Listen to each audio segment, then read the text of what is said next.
Good afternoon all of you. So आजचं जे CBP session आहे याच्यामध्ये दोन गोष्टी आपण बघणार आहोत. एक जे आहे तर ती इथिक्स कमिटी लोकसभेमधली. राज्यसभेमध्ये पण इथिक्स कमिटी असते. लोकसभेतली इथिक्स कमिटी सध्या खूप न्यूजमध्ये आहे, कारण त्याचं रिझन जे आहे की प्रश्न विचारण्यासाठी लोकसभेमध्ये पैसे घेतल्याचा आरोप केला गेलेला आहे एका खासदारावर आणि त्याच्यामधून तो सगळा इश्यू आहे. सो आपल्याला प्रश्न जे आहेत की अशा जवळपास 3 कमिट्या आहेत की ज्या इन्क्वायरीसाठी डील करतात लोकसभेमध्ये. जर उद्या काही झालं की रूल्स रेग्युलेशन जर कुणी पाळत नसेल तर मग त्या 3 कमिट्या कुठल्या आहेत, त्यातली एक इथिक्स कमिटी आहे. सो त्यावर प्रश्न विचारला जाऊ शकतो किंवा सायमल्टेनियसली जे आहे 3 महत्त्वाच्या कमिट्या आहेत ज्याच्यावर रुटीन प्रश्न विचारले जातात, त्याही महत्त्वाच्या आहेत. हे सोडलं तर अजून बऱ्याचशा कमिट्या आहेत, तर त्या तुम्ही बघणं तुमच्या एंडनी जे आहे ते गरजेचं असेल. रुटीन याच्यामध्ये कमिट्यांवर प्रश्न आपल्याला विचारले जातात. ओके. सो ह्या मॅडम ज्या तुम्हाला इकडं दिसत आहेत या खासदार आहेत लोकसभेमध्ये. तृणमूल काँग्रेस पक्ष जो आहे त्या पक्षाच्या खासदार आहेत ह्या. ओके. यांचं नाव जे आहे तर ते काय आहे, संध्या. सो यांचं जे नाव आहे महुआ मोइत्रा. ओके. सो सध्या हे रोज न्यूजमध्ये असणारं नाव आहे. लोकसभेच्या इथिक्स कमिटीसमोर यांना काल बोलवलेलं होतं की तुम्ही या आणि तुमचं म्हणणं मांडा.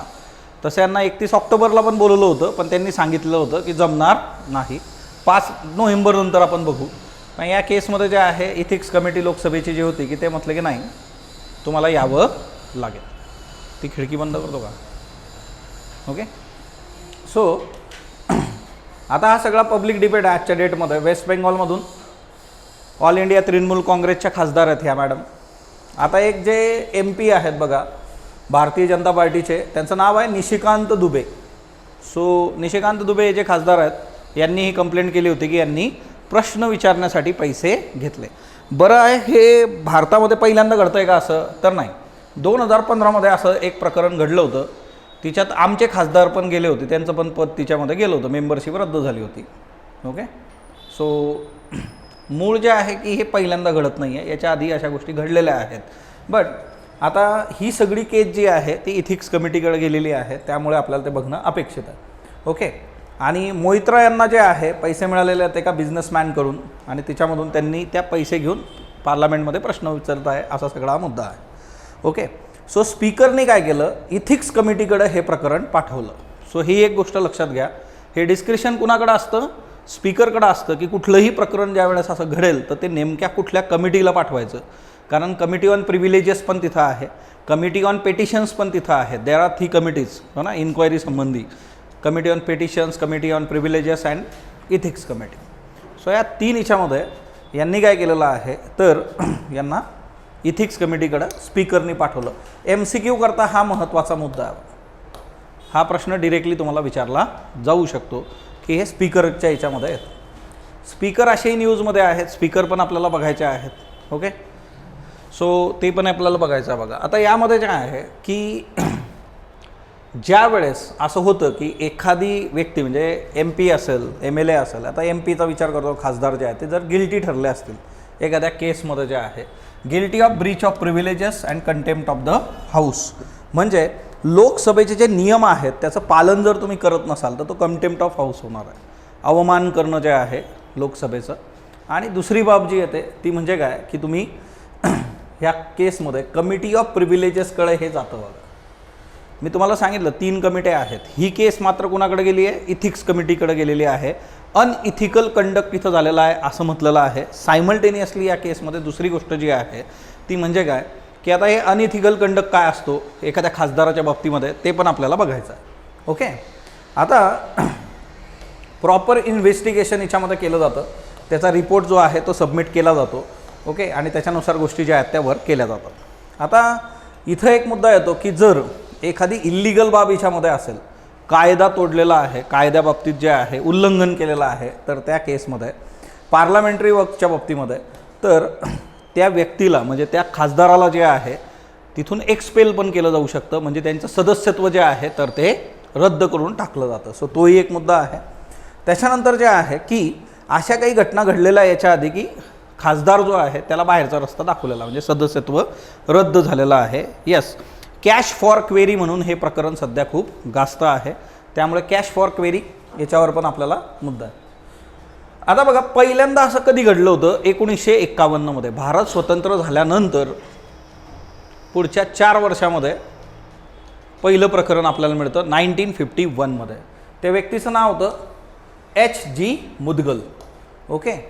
सो यांच्यावर जे होतं, कसला आरोप ठेवण्यात आला होता की हे काय करत होते की पैसे घेऊन इतर व्यावसायिक जे आहेत त्यांना फायदा करून देणं किंवा त्यांच्या हिताच्या गोष्टींवर फोकस करणं असं हे करत होते. Okay. Business association in return for the financial benefits हे करायचे आणि त्याच्यानुसार प्रश्न विचारायचे, असं यांनी केलं होतं 1951मध्ये आणि ते गिल्टी पण ठरले होते.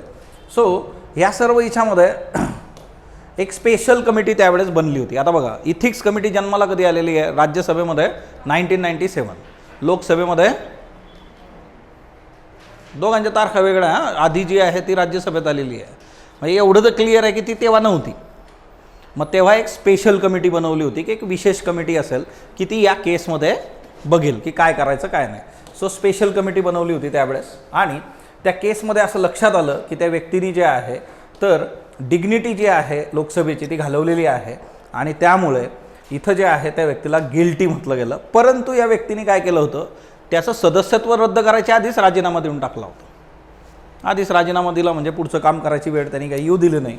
सो आणि त्यामुळे जे होतं की हे गिल्टी ठरवल्यानंतर सदस्यत्व जातानाच येतं, त्यांनी रिझाईन केलं होतं. ही पहिली केस आहे भारतातली. सो तुम्हाला ही केस माहीत पाहिजे, 1951 H.G. मुदगल. डन. 2005मध्ये असं स्टिंग ऑपरेशन झालं होतं. एका प्रायव्हेट चॅनलनी ते केलं होतं. न्यूज चॅनल जे होते की त्यांनी प्रश्न विचारण्यासाठी पैसे घेणारे जे खासदार होते त्यांचं डायरेक्ट रेकॉर्डिंग केलं होतं आणि ते मग टीव्हीवर आलं होतं. आता ह्या सर्व याच्यामध्ये जवळपास 10 मेंबर होते लोकसभेचे ज्यांनी प्रश्न विचारण्यासाठी पैसे घेतले होते. आता बघा, आपण आपले जे खासदार आहेत, MPs आहेत, मेंबर ऑफ पार्लमेंट, यांना निवडून संसदेमध्ये पाठवतो, लोकसभेत पाठवतो, राज्यसभेत ते तिकडून इनडिरेक्टली जातात. यांचं काम काय असतं ना, तिथं डेमोक्रेसीमध्ये जे आहे ते प्रश्न विचारणं, समोरच्या ना सत्तेला प्रश्न विचारणं, तिथे कामं का होत नाही आहे हे बघणं. तर याच्यासाठी त्यांनी पैसे ॲक्सेप्ट करणं किंवा पैसे घेणं हे ॲक्सेप्टेबल नाही. पण तरीसुद्धा असे काही खासदार आहेत की जे पैसे घेतात की तुम्ही मला एवढे एवढे पैसे द्या म्हणजे मी तुमचा मुद्दा पार्लमेंटमध्ये मांडेल. तर तसं व्हायला नको. मग तिच्यामध्ये इथिक्स अँड पॉलिटिक्स असा राज्यसेवा मुख्यमध्ये एसे विचारून झालेला आहे. अख्खा इथिक्सचा पेपर UPSCमध्ये 250 मार्कांसाठी आहे. सो तिथेही इथिक्स कमिटी आता खूप न्यूजमध्ये आहे. तर तुम्हाला UPSC GS4मध्ये पण इथिक्सबद्दल प्रश्न पॉलिटिक्स आणि इथिक्सवर विचारू शकते. म्हणजे डिस्क्रिप्टिव्हचा विचार केला तर तिथं GS4 आहे. GS2मध्येही हे प्रश्न जाऊ शकतात in case of governance. Transparency कशी मेंटेन करायची ना. उद्या समजा कुणाला प्रश्न विचारायचा असेल हा ना, उद्या तिकडं अक्षयला प्रश्न विचारायचा काहीतरी लोकसभेमध्ये, तर मग त्यांनी विचारायचा कसा? मग त्यांनी पैसे द्यायचे का त्याच्याकरता? मग याच्याकरता तुम्ही एक काम करा, मेनू कार्ड तरी देऊन टाका, मग लिगलाइजच करा याला. लोकसभेत पैसे विचारण्यासाठी अशा पद्धतीचा प्रश्न असेल तर एवढे एवढे पैसे. ओके. मग असं करायचं का आपण? सो स्पेशल कमिटी एक बनवली होती 2005मध्ये आणि त्या कमिटीमध्ये जे आहे यांना गिल्टी ठरवलं होतं. आणि गिल्टी ठरवल्याने हे जे होते सगळे जे आहेत तर यांचा जो कंडक्ट होता, त्यांचं जे आचरण आहे, तर ते आचरण ते conduct of unbecoming of member and recommended their expulsion which was accepted by the. यांचं जे आचरण आहे ते आचरण या लोकसभेसाठी शोभा देणारं नाही आहे आणि यांना जे आहे घरी पाठवलं पाहिजे. यांची मेंबरशिप रद्द केली पाहिजे. ती रद्द झाली 2005मध्ये. जे आहे सर्वांना एक्सपेल करून टाकलं होतं त्यावेळेस. Okay. Then complaints of MPs accepting money for parliamentary work are refer to privileges committee or a special committee appointed by the house of the purpose. आता बघा 2005मध्ये तेव्हाची जी सिच्युएशन आहे तर काय केलं गेलं होतं, आयदर प्रिव्हिलेज कमिटी और त्याच्याकरता एक स्पेशल कमिटी बनवायचे त्यावेळेस अशी सिच्युएशन आल्यानंतर. सो हा एक महत्त्वाचा याच्यामध्ये मुद्दा होता. मग आता याच्यात काय झालेलं आहे की ह्या ज्या मॅडम आहेत महुआ मोइत्रा यांची केस स्पीकरनी इथिक्स कमिटीकडे दिलेली आहे. मग ती प्रिव्हिलेज कमिटीकडे पण गेली असती जर ही केस तुम्ही बघितली. 2005मध्ये 10 लोकांनी पैसे मागितले प्रश्न विचारायला, तर ही यांची केस कुठं होती? आयदर स्पेशल कमिटी यांना बनवली होती तर ते प्रिव्हिलेज कमिटीकडे मोस्ट प्रॉब्ली पाठवलं जायचं. पण ह्या केसमध्ये ते कुठं पाठवलं आहे? इथिक्स कमिटीकडे. म्हणजे प्रश्न विचारताना जे आहे तुम्हाला आयदर प्रिव्हिलेज कमिटी और हे पण विचारलं जाईल बघा, इथिक्स कमिटी. ओके. इन्क्वायरीच्या 3ही कमिट्या आपण करणार आहोत, त्याच्यामुळे तो कन्सर्न आता तुमचा राहत नाही. आता ह्या सगळ्या याच्यात मोहित्रा यांची केस जी आहे ती इथिक्स कमिटीकडे दिलेली आहे. आणि या केसमध्ये आता हे कसं असतं बघा, हे शेवटी डिस्क्रिप्शन कुणाकडे आहे, स्पीकरकडे आहे. सो तो मुद्दा असेल, स्पीकर म्हणेल याच्याकडे जातं, याच्याकडे तुम्हाला जाणं भाग आहे. Okay done. आता ही जी इथिक्स कमिटी आहे लोकसभेतली, तर ती जन्माला आली होती 2000मध्ये. राज्यसभेमध्ये हीच कमिटी आलेली आहे 1997मध्ये. सो राज्यसभेमध्ये इथिक्स कमिटी असते ती जी आहे, आणि नंतर लोकसभेमध्ये आली. सो या दोन्हीकडे ही कमिटी आहे आजच्या डेटमध्ये. ही जी इथिक्स कमिटी आहे हिचं काम जे आहे की अनइथिकल कंडक्ट जे असेल एमपीचं. आता इथिक्स काय असतं आपण शिकलो आहे बघा GS4मध्ये. इथिक्स काय आहे की तुम्ही जे काय ॲक्शन घेणार आहात, ओके, ती योग्य आहे की अयोग्य आहे, whether it is right or wrong, हे बघण्याची जी थेरी असते त्याला आपण नीतिशास्त्र म्हणतात. ओके. सो एकंदर जे आहे, कुणालचा असा प्रश्न इथं, सर पण गिफ्ट म्हणून पैसे दिले जाऊ शकतात हे सांगून सुटका होईल का? हां, तुम्ही सांगू शकता हां गिफ्ट म्हणून पैसे दिले. कुणाल तू कधी कुणाला गिफ्ट दिलं आहे का बरं? गिफ्ट देताना काय दिलं बरं तू आजपर्यंत आयुष्यामध्ये? पैसे दिलेत का अजून काय दिलं होतं बरं? आता सगळ्यात महत्त्वाची बाब जी असतं बघा, याच्यासाठीचे वेगवेगळे कंडक्ट्स आहेत, वेगवेगळे रूल्स आहेत. म्हणजे आता उद्या जर तू IAS ऑफिसर झालास तर तुझ्यासाठी नियम असतील. तू खरेदी जी करणार आहे किंवा तू कुणाकडून गिफ्ट कसे घेणार आहे, कुठलं गिफ्ट घेणार आहे, त्या प्रत्येकाचे नियम आहेत. तिथं नियमानुसार गेलं आणि सिस्टीम नियमानुसार वागली तर 10 मिनटामध्ये तुमचं जे काय असेल नसेल ते बाहेर निघतं. ओके. सो असं इतकं सोपं नाही आहे हे गिफ्ट दिलं. ओके. घरच्यांना पण सांगितलं तर ते पण ऐकणार नाही बघ, की मला कुणीतरी गिफ्ट दिलं आहे. कुणी दिलं ते शोधून काढतील ते. तर हे तर जे आहे ही सिस्टीम आहे. Okay. So they won't accept this one. आता इथं जे आहे की याचं दुसरं काम असतं इथिक्सच्या कमिटीचं, की कोड ऑफ कंडक्ट बनवायचा खासदारांकरता, मेंबर ऑफ पार्लमेंट्स करता कोड ऑफ कंडक्ट, आचारसंहिता, त्यांनी कसं वागायचं, काय करायचं वगैरे वगैरे.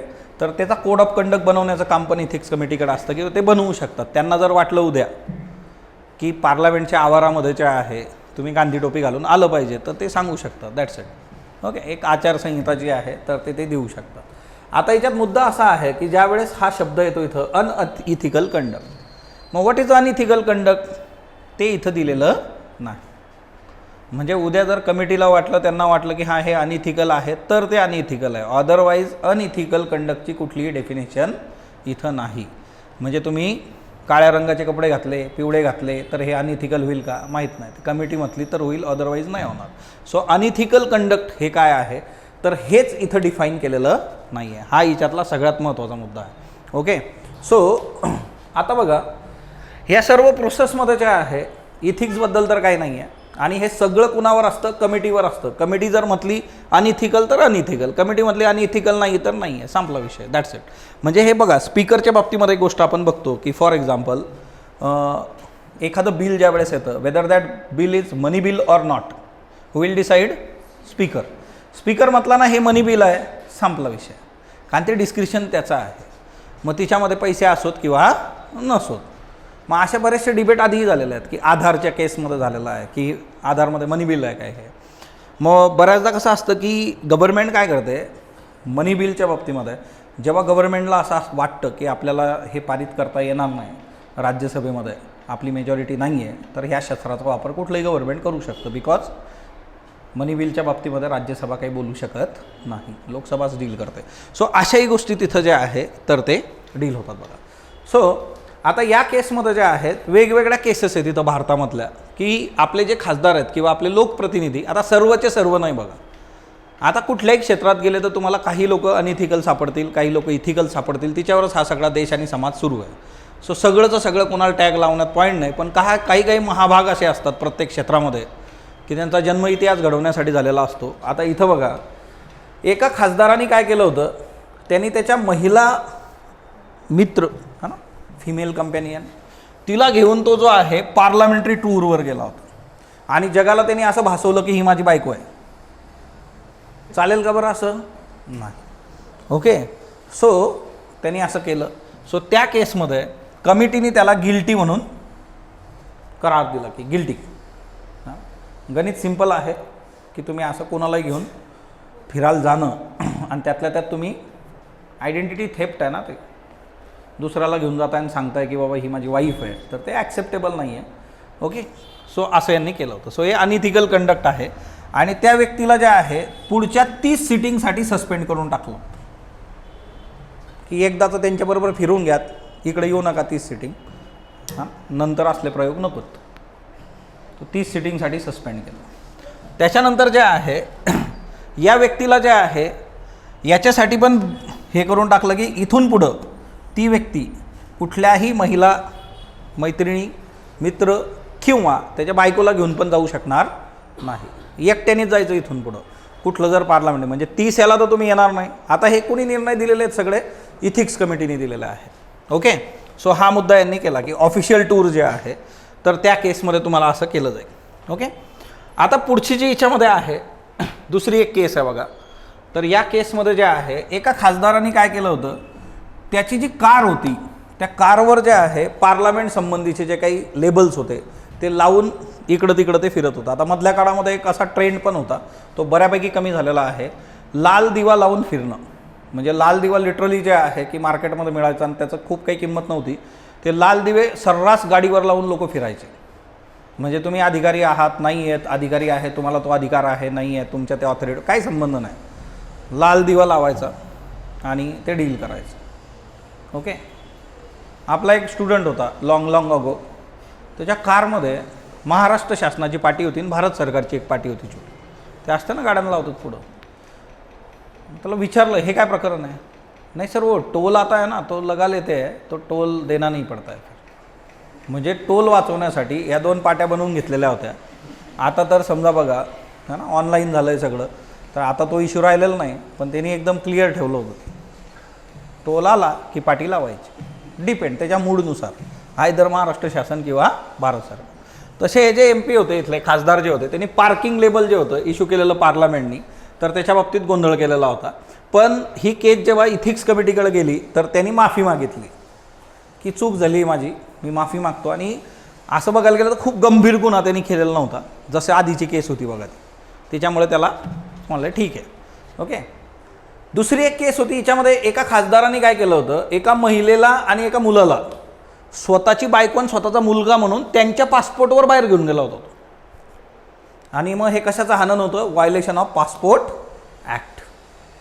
आणि मग त्या केसमध्ये एक स्पेशल इन्क्वायरी कमिटी जी आहे ती बसवली होती आणि तिच्यामधून पण त्यांनी सांगितलं होतं की एक्सपेल करायचं जे आहे तर ते सदस्यत्व रद्द करा. ओके, आता हे ज्या वेळेस तुम्ही बघता त्यावेळेस तुम्हाला एक गोष्ट लक्षात येईल की कोण आहे बरं ह्या कमिट्यांमध्ये, तिथलेच मेंबर ऑफ पार्लमेंट्स आहेत. म्हणजे तिच्यातलेही काही लोक असे आहेत की त्यांना हे नक्कीच वाटतं की कुठलीही गडबड आपण करता कामा नये किंवा आपल्या संसदेच्या गरिमेला जे आहे धक्का पोचता कामा नये.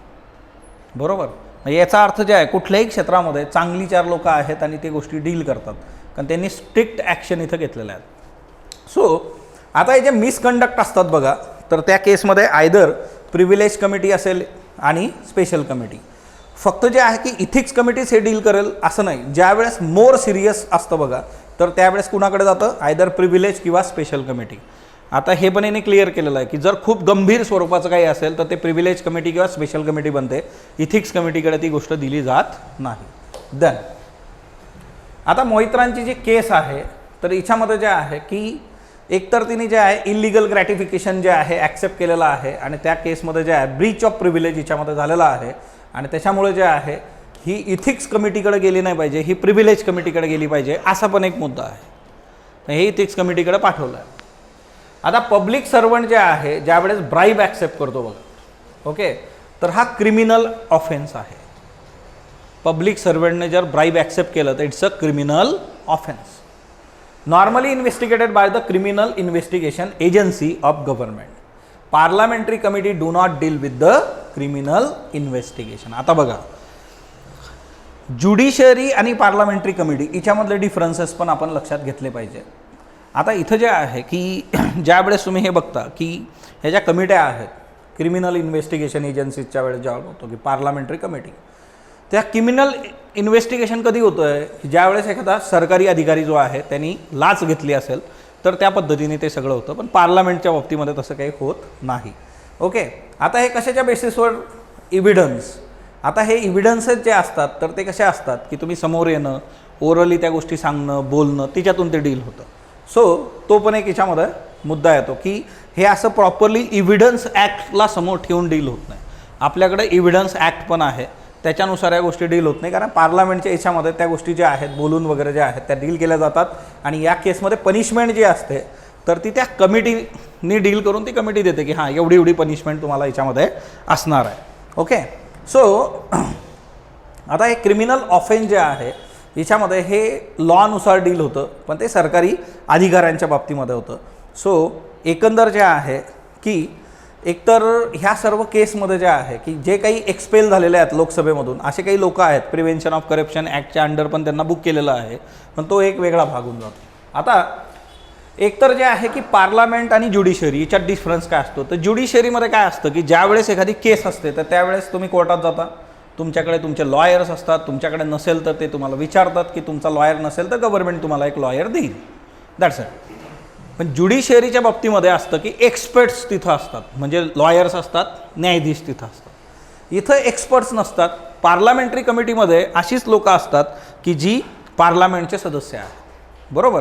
ते एक्सपर्ट्स नसते, तिच्यातून कुणीही असू शकतं. म्हणजे फॉर एक्झाम्पल आपण जर आता विचार केला की आपल्या वर्ग म्हणजे एक संसद आहे बाबा, चला तर मग याच्यातून जे आहे आपण कमिटी बनवली, त्या कमिटीमध्ये तुमच्यातले 4 लोक घेतले, मग त्याच्यामध्ये तुम्हाला त्या विषयाचं सखोल नॉलेज असेलच असं नाही, बरोबर. तो एक मेजर फरक ज्युडिशरीमध्ये आणि पार्लमेंटरी कमिट्यांच्या बाबतीमध्ये असतो. सो याच्यामध्ये जे आहे की पार्लमेंटमध्ये एक्सपर्ट्स नसतात बघा. Parliament has power to scrutinise the executive जे आहे, यांच्याकडे ती पॉवर आहे आणि तिच्यामुळे हे काय करतात की तिची स्क्रुटिनी करण्यावर फोकस देतात आणि तिच्यामधून ज्या गोष्टी असतील इन्व्हेस्टिगेशन करतात आणि रूल्स ऑफ द हाऊसनुसार हे चालतं बघा. त्या पार्लमेंटचे जे रूल्स आहेत, पार्लमेंटचे जे नियम आहेत, लोकसभेचे नियम समजा आता लोकसभेचं मॅटर आहे तर त्या केसमध्ये सो हे डील केलं जातं. मग याच्यामध्ये काय काय गोष्टी असतात, रिटर्न डॉक्युमेंट्स काही असू शकतात, ते त्यांच्यासमोर ठेवले जाऊ शकतात, विटनेस असू शकतात, ओरल एक्झामिनेशन असू शकते आणि त्याच्या आधारे ही लोक जी आहेत तर ते निर्णय देतात त्यांचा. म्हणजे असं इथे एकदम टिकल ज्युडिशरीच्या याच्याने ते डील नाही होत. दुसरं जे असतं बघा, कमिटी काय करते, मेंबर ज्यावेळेस अपियर होतात बघा, ओके, तर ह्या केसमध्ये जे आहे क्रॉस एक्झामिनेशन, कंप्लेंट्स अशा सगळ्या गोष्टी ज्या आहेत त्या इथं होतात. क्रॉस एक्झामिनेशन पण असू शकतं याच्यामध्ये, ओके. आणि कमिटीला जर वाटलं की ही व्यक्ती गिल्टी आहे तर ती गिल्टी, अदरवाईज नाही.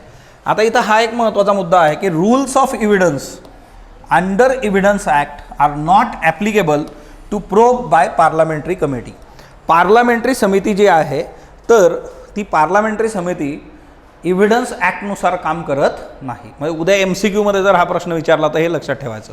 दुसरी गोष्ट जी आहे की इथं जे असतं ना, evidence of a person or document is finally decided by the speaker only, okay, and not according to the evidence act. मग आता तुम्ही जर म्हटला की इव्हिडन्स ॲक्ट पुरावा कायदा जो असतो त्याच्यानुसार हे काम करत नाही, मग कोण ठरवणार पुरावा खरा आहे की खोटा आहे किंवा ॲक्सेप्ट करायचा की ॲक्सेप्ट करायचा नाही? Speaker, okay. स्पीकर ठरवणार बघा की हां इट्स ओके, ॲक्सेप्टेबल आहे.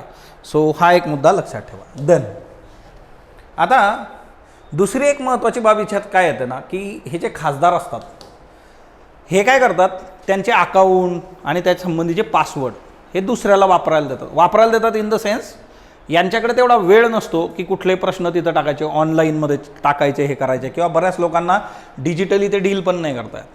मग यांनी यांच्याकडे कामाला ठेवलेली व्यक्ती जी आहे, यांचा PA असेल, अजून कोणी असेल, तर त्या व्यक्तीकडे ते पासवर्ड आणि सगळं अकाउंटचं हे असतं तेच हँडल करतं. बरं असे लोक कोण असावेत याचेही कुठले कायदे आपल्याकडे नाही आहे. म्हणजे उद्या तुम्ही खासदार झाला, तुम्हाला वाटलं की माझ्याबरोबरचा माझा मित्र जो आहे तो बरोबर पाहिजे, तुम्ही त्याला घेऊ शकता, है ना, काकाच्या मुलाला घेऊ शकता, मामाच्या मुलीला घेऊ शकता, काहीच प्रॉब्लेम नाही. कुठलेही नियम तिथं लागू नाहीत, बनलेलेच नाही आहेत आजपर्यंत. So Lok Sabha does not seem to have framed any rules to regulate online submission of the questions.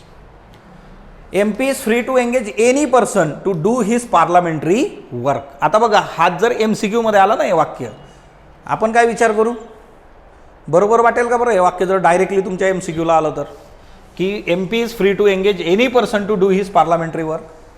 आपल्याला असं वाटायला कुणाला पण कसं काहीतरी असेल ना तिथं, झाली आपली गेम, हिच्याने एक वर्ष वाढत जातं आपलं. सो इथं जे आहे कुणाला इथे अपॉइंट करू शकतात, कसलंही याच्यामध्ये नियम नाही आहे, ओके.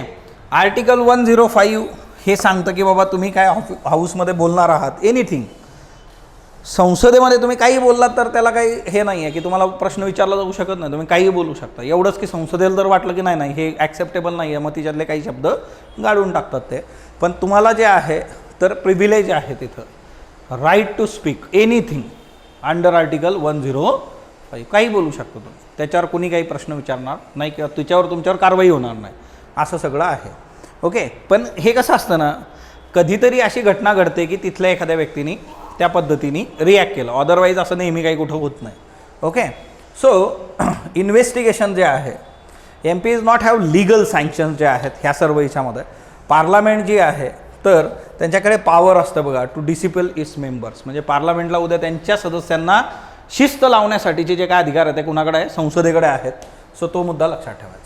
आता बघा टिपिकली आता आपण एक्झाम ओरिएंटेड एकदम इथिक्स कमिटी राज्यसभेमध्ये आली होती 1997, लोकसभेमध्ये आली होती 2000मध्ये.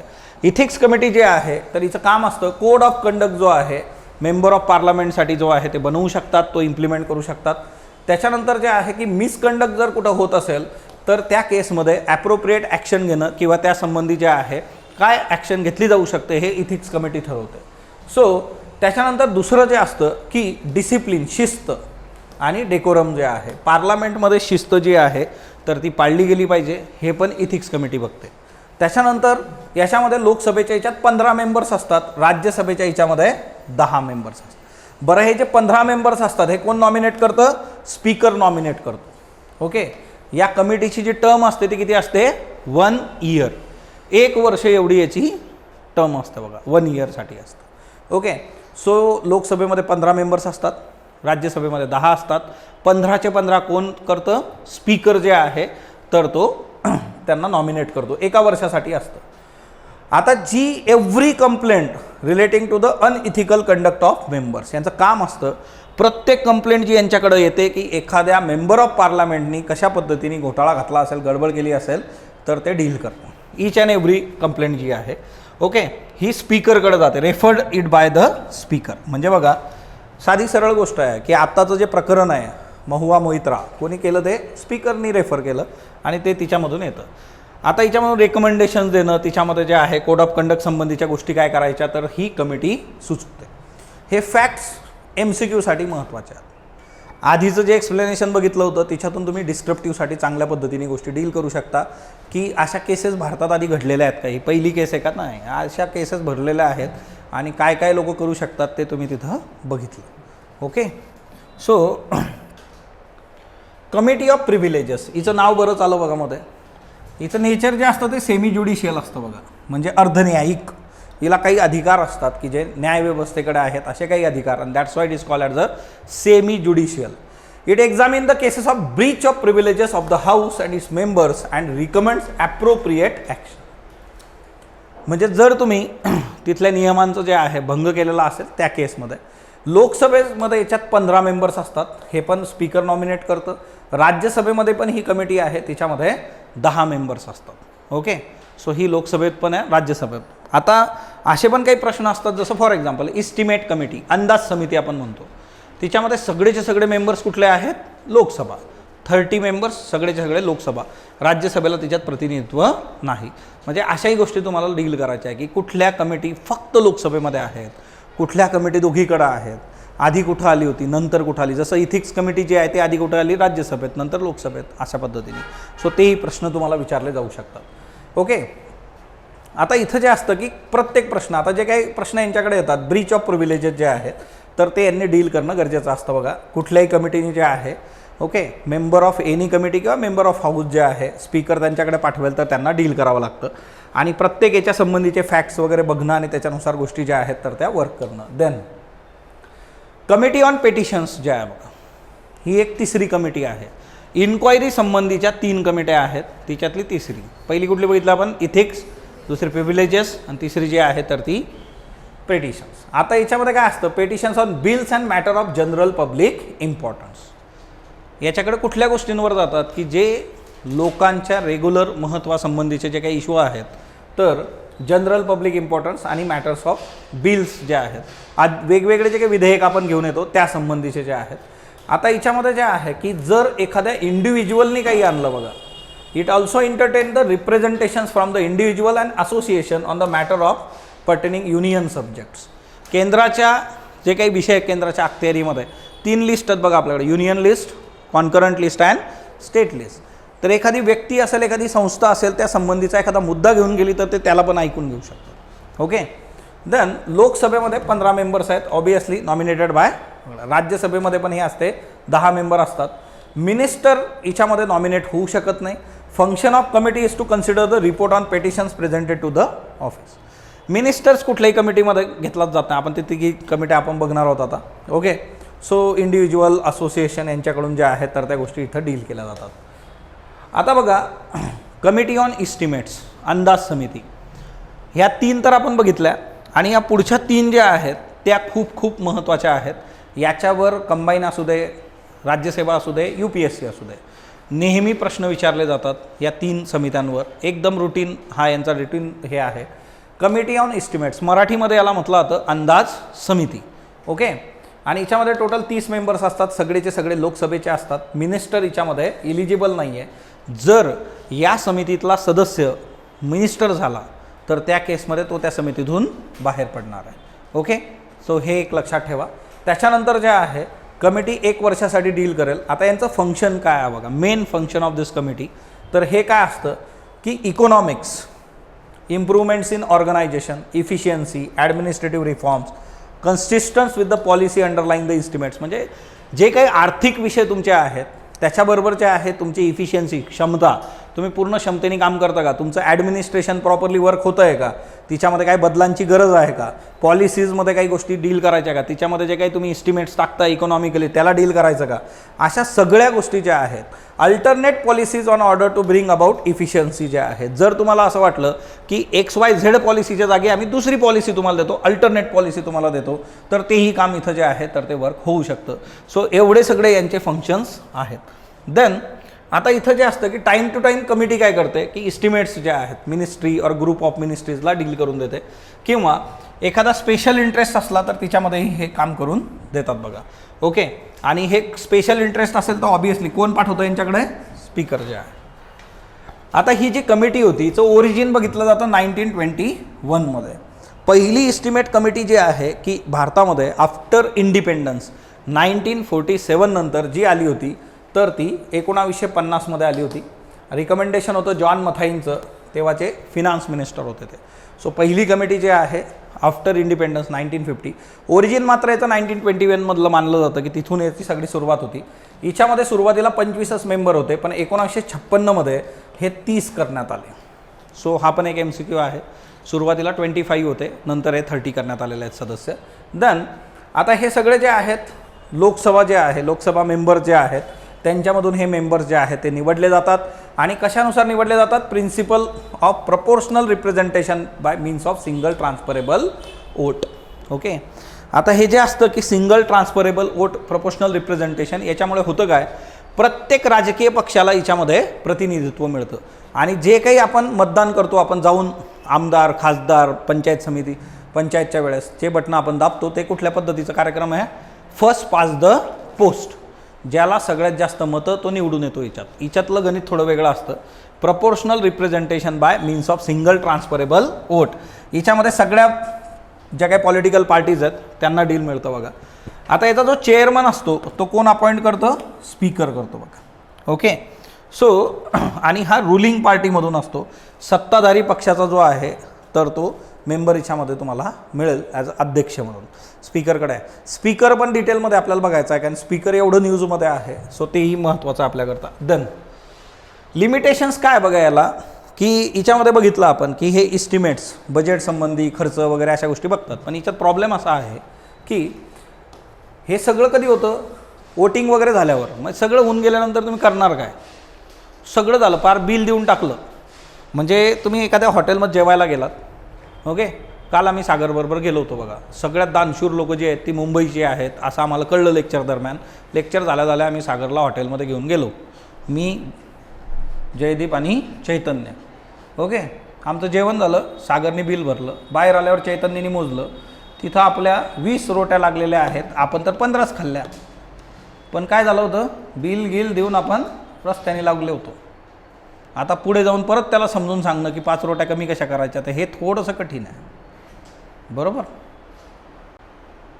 तिथं परत गेल्यावर ते म्हणू शकतं की तुमच्या 5 चालत्या फिरण्यामध्ये जिरल्या, आता काय संबंध नाही, इथं असताना सांगायचं होतं तुम्ही, बरोबर. सो तसं हे आहे की वोटिंग होऊन गेलेलं आहे पार्लमेंटचं, काय होणार तिच्यामध्ये, काय होणार नंतर, म्हणजे नावाला आहे ते फॉर्मॅलिटी आहे. देन कुठली पॉलिसी जी असते बघा पार्लमेंटची, तिच्यावर प्रश्न उपस्थित करता येत नाही, मग अल्टरनेट पॉलिसीचा काय संबंधच येत नाही. म्हणताना तुम्ही जे म्हणताय आणि लिमिटेशन टाकली की पॉलिसीवर प्रश्नचिन्ह नाही तर मग संपला विषय. आता साधी गोष्ट आहे, पॉलिसीवर प्रश्नचिन्ह म्हणजे गव्हर्नमेंट कोलॅप्स होईल तिथं, की ही पॉलिसीज नको. रिकमेंडेशन ॲडवायझरी असतात, मग सल्ला म्हटल्यानंतर त्याला असं पण काही अर्थ राहत नाही, बरोबर. आता साधी गोष्ट आहे की आपण आपल्या प्रवासात किती लोकांचे सल्ले घेतो बरं, आणि तिच्यातले कितींचे ऐकतो, तसं ते आहे, बरोबर.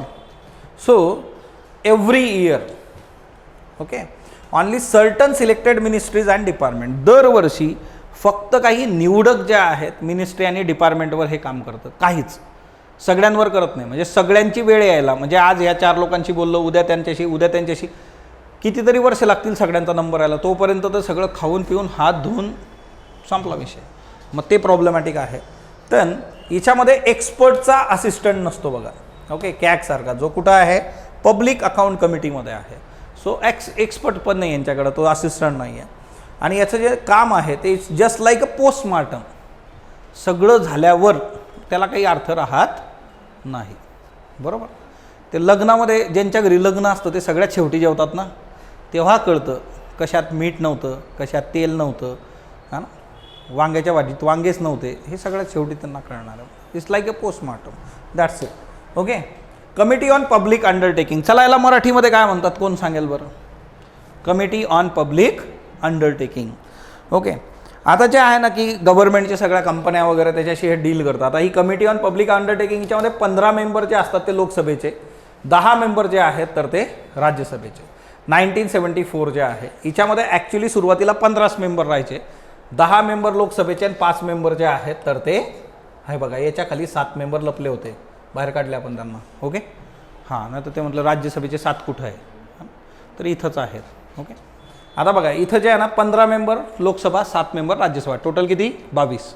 सुरुवातीला ओरिजिनल किती होते तर हिच्यामध्ये 15च होते, 10 लोकसभेचे आणि 5 राज्यसभेचे. 1974मध्ये 15 अधिक 7 22 असं हे झालं.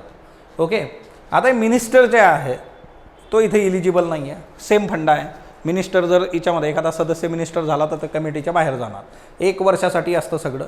आता हे पब्लिक अंडरटेकिंगच्या अंडर काय काय काम असतं तर पब्लिक अंडरटेकिंगचे रिपोर्ट्स आणि अंडरटेकिंग अकाउंट जे आहे ते चेक करायचे. ओके, पब्लिक अंडरटेकिंग म्हणजे काय?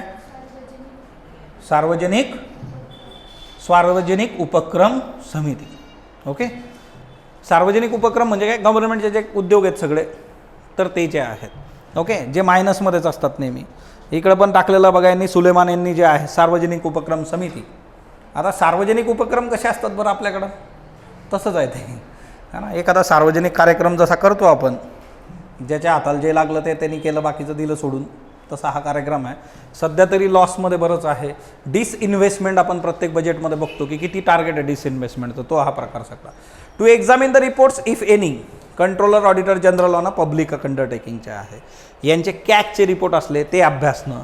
ओके, तिच्यामध्ये जे आहे की ऑटोनॉमी आणि इफिशियन्सी किती आहे, त्यांना जे स्वायत्तता तुम्ही देता तेवढ्या क्षमतेने ती काम करतात का, या गोष्टींचा पण विचार याच्यामध्ये अपेक्षित असतो. पब्लिक अकाउंटच्या बाबतीमध्ये जे आहे की म्हणजे तुम्ही जर बघितलं की पब्लिक अकाउंट्स आणि कमिटी ऑन इस्टिमेट जे आहे, तर पब्लिक अंडरटेकिंग जे आहे तर यांच्यामध्ये बऱ्याचशा गोष्टी म्हणजे ABC जे आहे, स्पीकरच्या याच्यातून टाईम टू टाईम चेंजेस होणं जे आहे, मग ABC कुठल्या आहेत हे 3 गोष्टी. ओके, सो याच्यामध्ये थोडा चेंज यांच्यामध्ये येतो. देन कमिटी जे आहे, मेजर गव्हर्नमेंट जे आहे त्याचे matters, policy, day to day जे काय ॲडमिनिस्ट्रेशन आहे, तर हिच्यामध्ये काही गोष्टीला हात लावत नाही. मग आता मेजर हिच्यात हात लावत नाही याचा अर्थ काय आहे? मेजरमध्ये जर काही मेजर घोटाळा असला म्हणजे तसाच जाईल तो पुढं. मग या कमिट्यांचे काही लिमिटेशन्स आहेत त्यांचे जे आहेत ते. देन 1964मध्ये कृष्ण मेनन समितीच्या आधारे ही कमिटी जन्माला आली बघा. सो 1964मध्ये कृष्ण मेनन समिती तर ही जन्माला आली होती. सो आणि इथं जे आहे की दरवर्षी त्यांच्याच मेंबर्समधून हे निवडले जातात, सर्व पार्टीजला मिळतं. ते सेम आहे, proportional representation by single transferable vote. प्रत्येक राजकीय पक्षाला याच्यामध्ये असतं बघा प्रतिनिधित्व. स्पीकर जो आहे चेअरमनला त्या सदस्यांमधून निवडतो. आता ही कमिटी जी आहे कुठल्या कुठल्या गोष्टी बघत नाही, मेजर गव्हर्नमेंट पॉलिसी बघत नाही, डे टू डे ॲडमिनिस्ट्रेशन बघत नाही. ओके, तिच्यामध्ये जे आहे की स्पेशल स्टॅट्यूट जे आहे एखाद्या गोष्टीला दिलं तर तिच्यामध्ये बघणार नाही, किंवा examination of more than 10 or 12 public undertakings in a year. आता याच्यामध्ये बघा किती आहे पब्लिक अंडरटेकिंग्स, 10-12 जर एका वर्षी बघितलं तर मग ते किती वर्ष जातील ना तुमच्या. मग बाकीच्यांकडे लक्षच नाही, ते तसंच होतं आधीच्या याच्यासारखं. इस्टिमेट कमिटी तेवढं बघणार, मग ते असा तो सगळा इश्यू आहे. ओके, हे पण पोस्टमार्टमच करतात बघा सगळे. सो पोस्टमार्टम किंग येते. पब्लिक अकाउंट, ओके, याला मराठीत काय म्हणतात चला, पब्लिक अकाउंट कमिटी, लोकलेखा समिती. ओके, लोकलेखा समिती. लोकलेखा समितीमध्ये पण 15 लोकसभेचे 7 मेंबर्स, राज्यसभेचे 22 मेंबर्स हिच्यामध्ये असतात बघा. टोटल 22, 15+7. ओके, मिनिस्टर हिच्यात इलिजिबल नाही आहे. जर मेंबर मिनिस्टर झाला तर त्यांनी घरी जायचं, घरी इन द सेन्स कमिटीतून बाहेर जायचं. ओके, घरी नाही जायचं, घरी कशाला जायचं, काम करावं लागेल ना मिनिस्टर झाल्यावर. सो 1 वर्षासाठी हे डील करतं. आणि याच्यामध्ये बघितलं जातं याची मेन ड्युटी काय असते, गव्हर्नमेंटनी जो काही पैसा स्पेंड केलेला आहे, गव्हर्नमेंटनी जे काही खर्च केला तो within the scope of demand आहे का, ज्याची गरज होती तेच खर्च केलं की नाही हे बघितलं जाईल बघा. म्हणजे तुम्हाला जर डीमार्टला पाठवलं 5 किलो सर्फ एक्सेल घेऊन या, त्याच्याबरोबर जर 4 बिस्किटचे पुढे तुम्ही उचलून आणले तर ते प्रॉब्लेमॅटिक आहेत. ओके, ॲज पर डिमांड काम आहे किंवा नाही. पण जर 5 किलो सर्फ एक्सेलवर एखादी बादली फ्री असली ती तुम्ही नक्कीच घरी आणू शकता, कारण ती तिच्यावर फ्री होती. पण एक्स्ट्राचा खर्च ॲक्सेप्टेबल नाही, ॲज पर डिमांड पाहिजे. ओके, देन आता याच्यामध्ये एकतर ॲप्रोप्रिएशन अकाउंट जे असतं गव्हर्नमेंट ऑफ इंडियाचं आणि ऑडिट रिपोर्ट जे असतात तर ते कॅग जे आहे तर ते डील करतं आणि याच्यामध्ये एक्झामिनेशन केलं जातं बघा. म्हणून इथं तो मुद्दा होता की कॅगची एक्सपर्टी कुणाकडे आहे, पब्लिक अकाउंट, ती इस्टिमेटकडं नाही आहे बघा. MCQचं महत्त्व काय असतं ना, MCQची जी एक्झाम आहे तिच्यामध्ये एक वाक्य आणि एक गोष्टीवर प्रश्न बनतो. सिम्पली असा प्रश्न विचारला जाऊ शकतो, which of the following committee has expertise of CAG, किंवा असं विचारलं जातं की खालीलपैकी कुणाकुणाकडं ते नाही आहे, किती कमिट्यांमध्ये नाही आहे, है ना, only 1, only 2, लास्ट इयर सारखा कार्यक्रम सगळा आपला. सो त्या पद्धतीने आता याच्यामध्ये लॉसेस असतील किंवा बाकी एक्सपेंडिचरशी संबंधित बाबी असतील बघा, तर त्या अगेन तेच आहे, पॉलिसीजबद्दल हे प्रश्न विचारू शकत नाही. ओके, मग त्याला काय अर्थ ॲज सच उळत नाही. याचं ओरिजिन आहे 1921, मॉन्टेगू चेम्सफोर्डचा जो ॲक्ट आला होता, गव्हर्नमेंट ऑफ इंडिया ॲक्ट 1919, त्याच्यापासूनचं ओरिजिन याचं आहे. मग दरवर्षी जे आहेत मेंबर ऑफ पार्लमेंट येतात, त्याच्यामधून सिंगल ट्रान्सफरेबल वोट प्रपोर्शनल सर्व राजकीय पक्षांना याच्यामध्ये एंट्री मिळते. 1966-67 पर्यंत याचा चेअरमन जो होता तो रुलिंग पार्टीचा होता, परंतु सिन्स 1967 आता याच्यामध्ये चेअरमन जो असतो तर तो अपोजिशनचा असतो बघा. बरोबर.